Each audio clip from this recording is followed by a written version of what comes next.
Hey folks, Sean here.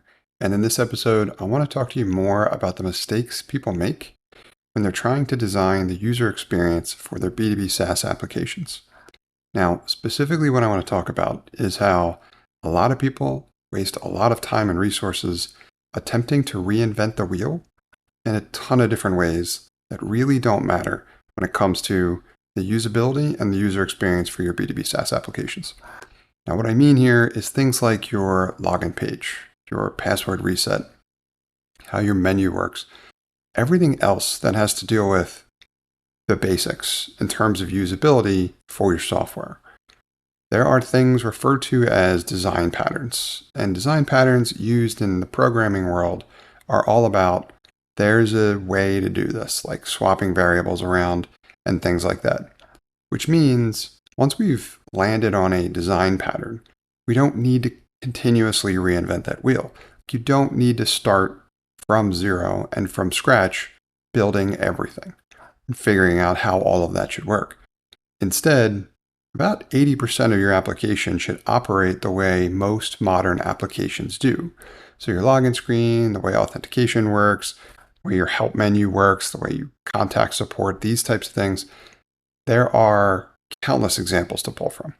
And this is an area where you can, in this situation, you can take a two birds with one stone approach while you are performing your competitive research, using the other products on the market that claim to be able to solve the same type of problems you were planning on solving. You can evaluate which of that group has the usability and the experience that you would prefer to pursue and provide to your users. And that can include all of these elements.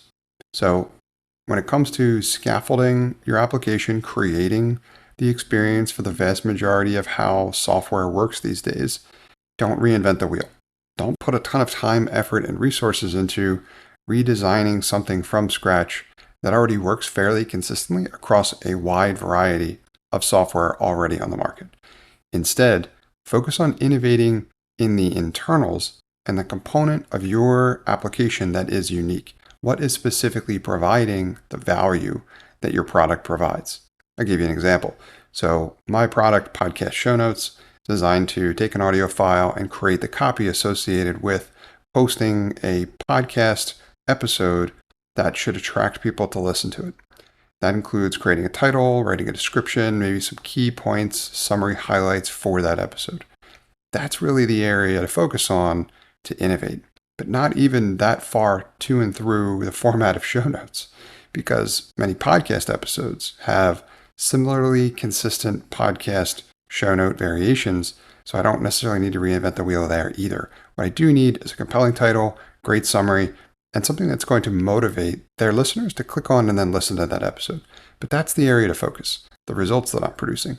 What can I create from a single unedited audio file, which is a recording of the episode, to provide my buyer, my customer, users with value?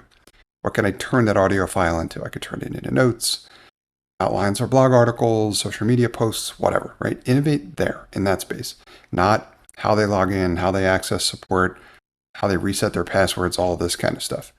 That workflow, for the most part, should follow what is industry standard best practice.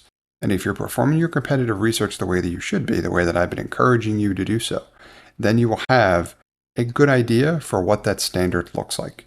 If you don't, kill two birds with one stone.